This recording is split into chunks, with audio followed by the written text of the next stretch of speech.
بسم اللہ الرحمن الرحیم۔ السلام علیکم ورحمۃ اللہ وبرکاتہ۔ کتابوں کے اوراق الٹنے سے کبھی بہت نصیحت والی باتیں مل جاتی ہیں۔ ایک واقعہ ملا مدینہ شریف کا۔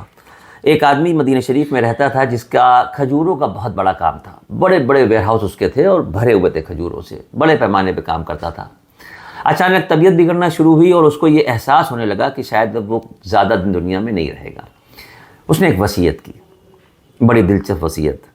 اس نے وصیت میں یہ لکھوایا کہ جب اس کا انتقال ہو جائے، جب وہ دنیا سے رخصت ہو جائے، تو رسول اللہ صلی اللہ علیہ وسلم کی خدمت میں یہ پیغام بھیجا جائے کہ وہ تشریف لائیں اور اپنی نظروں کے سامنے اپنی موجودگی میں اس ویئر ہاؤس میں جتنی بھی کھجور لگی ہے وہ مدینے کے غریب لوگوں میں بٹوا دیں، جتنی کھجور ہے۔ ظاہر سی بات ہے، بہت اچھی وصیت ہے یہ۔ کچھ ہی وقت گزرا اس وصیت کے بعد اور اس کا انتقال ہو گیا۔ رسول اللہ صلی اللہ علیہ وسلم کی خدمت میں یہ اطلاع بھیجی گئی تو آپ صلی اللہ علیہ وسلم کچھ صحابیوں کو لے کے تشریف لائے وہاں پہ اور اپنی نظروں کے سامنے کھڑے ہو کے کہا کہ بھئی اندر سے کھجور نکالتے جاؤ اور بانٹتے جاؤ۔ کافی دیر تک کھجور اندر سے نکلتی رہی، کئی لوگ نکالتے رہے، بھرا تھا پورا میرا اور وہ بڑھتی چلی گئی۔ کچھ دیر کے بعد عرض کیا کہ یا رسول اللہ، ایک ایک کھجور اندر سے نکال کے بانٹ دی گئی ہے۔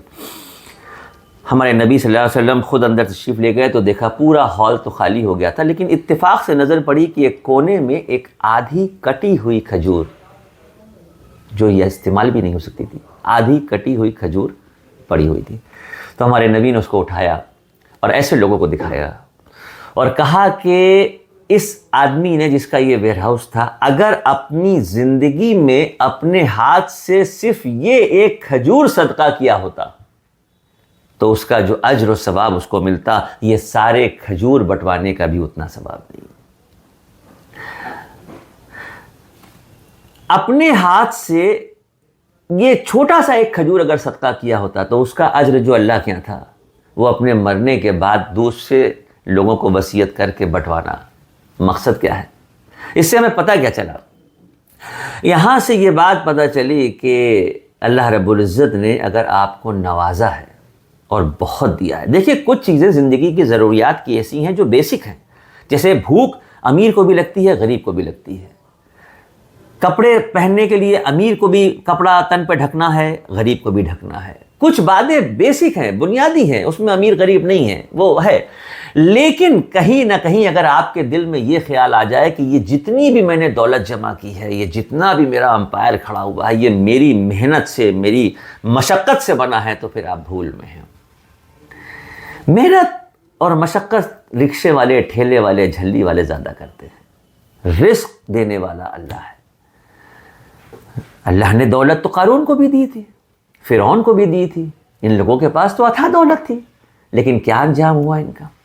لہٰذا اس چیز کو ذہن میں رکھیے کہ اگر اللہ رب العزت نے آپ کو آپ کی ضرورت سے زیادہ دیا ہے، ضرورت سے زیادہ میں بھی دو کیٹیگری ہیں کہ ایک تو آپ کی ضرورت پوری ہو رہی ہے، اس کے بعد اس کے اوپر کچھ آرام دہ زندگی ہے، اچھی گاڑی ہے، بنگلہ ہے، مکان ہے، سماج میں عزت ہے۔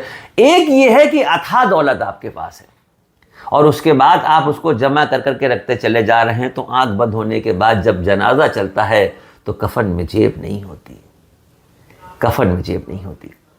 لہٰذا صدقے کی اہمیت کو سمجھیے، اپنے ہاتھ سے دینا سیکھیے، اپنی ضروریات ضرور پوری کیجیے۔ اپنے بچوں، اکثر لوگ یہ جملہ کہہ دیتے ہیں کہ ارے یار، اگر ہم چلے گئے دنیا سے تو ہمارے بچوں کا کیا ہوگا، ابھی بہت چھوٹے ہیں۔ یہ ایمان کا نچلا درجہ ہے، بالکل ایمان کا نچلا درجہ ہے یہ۔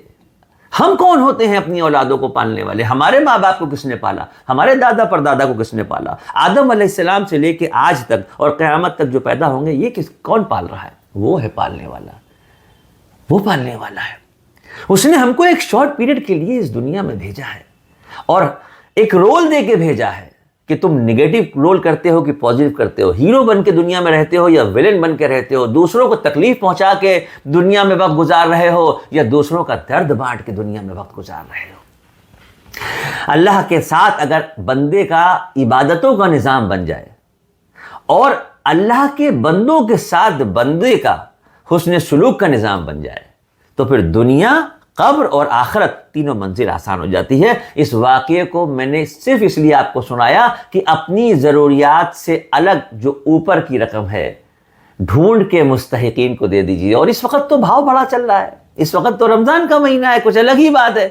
آپ سوچئے کہ رمضان کے آخری عشرے میں جب یہ کہا گیا ہے کہ طاق راتوں میں قیام اللیل کو ڈھونڈو، 5 راتیں 21، 23، 25، 27، 29 میں کہا گیا ہے کہ اس میں ڈھونڈو شب قدر کون ہے، اس میں ڈھونڈو جس میں تمہاری مغفرت ہو جائے۔ وہ رات کی نمازوں میں قیام اللیل کو ڈھونڈنے کے بجائے ہم بڑی بڑی دکانوں میں، مارکیٹ میں جا کے ڈریس کا کمبینیشن ملانے لگ جاتے ہیں کہ اس کے ساتھ یہ کنٹراسٹ بنے گا، اس کے ساتھ یہ کنٹراسٹ بنے گا۔ بالکل لیجئے، عید کا دن ہے، خوشی کا دن ہے، پہنیے، لیکن خوشی کے دن اپنی خواہشات کو پوری کرنے کے ساتھ ساتھ اگر دوسروں کی، ان لوگوں کی خواہشات کو بھی سمجھ لیں جو زبان سے کہہ نہیں پا رہے، جو مستحق ہیں، اللہ کے واسطے اللہ کی راہ میں صدقہ و خیرات و زکوٰۃ کا یہ سنہرا موقع ہے، نکال کے اللہ سے لکھوا لیجئے جنت اپنے نام، وہ بہت رحیم ہے۔ خود قرآن پاک میں کہہ چکا ہے، کہتا ہے قرآن پاک میں کہ میں غفور الرحیم ہوں، مجھ سے مانگو، میں تمہیں معاف کرنے کے لیے بیٹھا ہوں، تمہیں دینے کے لیے بیٹھا ہوں۔ السلام علیکم ورحمۃ اللہ وبرکاتہ۔